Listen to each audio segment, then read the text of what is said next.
if you have a loved one that's suffering from substance abuse or chemical dependency, we know certain things don't work.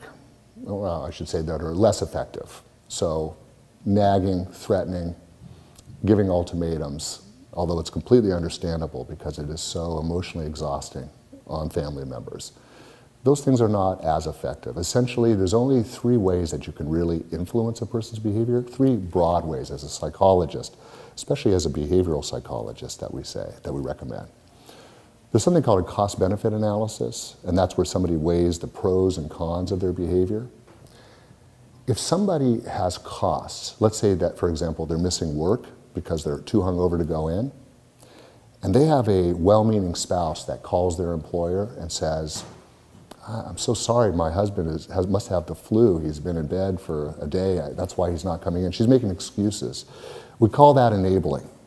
And a lot of people think they know what that means or they have a sense of it, but the way I'm defining it is shielding a person from the natural consequences of their behavior. So if you're doing a cost-benefit, and one of your costs normally would be, this is affecting my work, but your spouse is protecting you from that cost, you're not as likely to appreciate the impact and do that weighing of the pros and cons.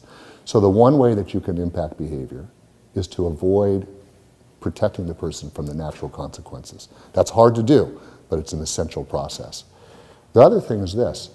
We typically reward the wrong behaviors. You know, if somebody is acting, if a student in class, let's even remove this from addiction for a moment.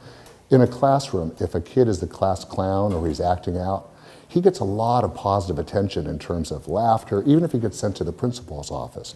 There's a lot of attention. What about the kid that's sitting there folding their hands and doing everything they're supposed to do? It's largely ignored. Well, how does this apply to addiction?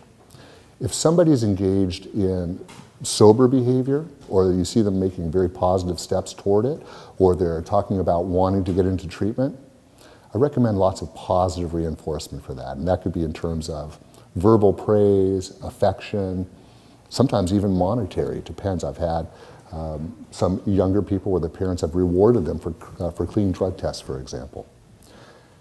And the last thing is something similar to what we do with kids that's called timeout. And what timeout really is, it's removing things that the person normally finds pleasurable when they're engaged in that inappropriate behavior.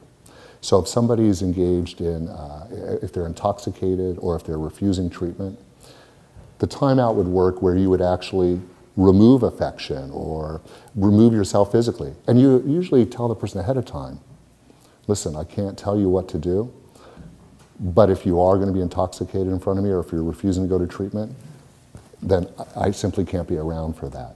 So those are, so broadly, just to summarize, so you can shield somebody from the, you want to avoid shielding a person from the natural consequences, so that's avoid enabling. You want to positively reinforce appropriate behavior, like seeking treatment, sober behavior.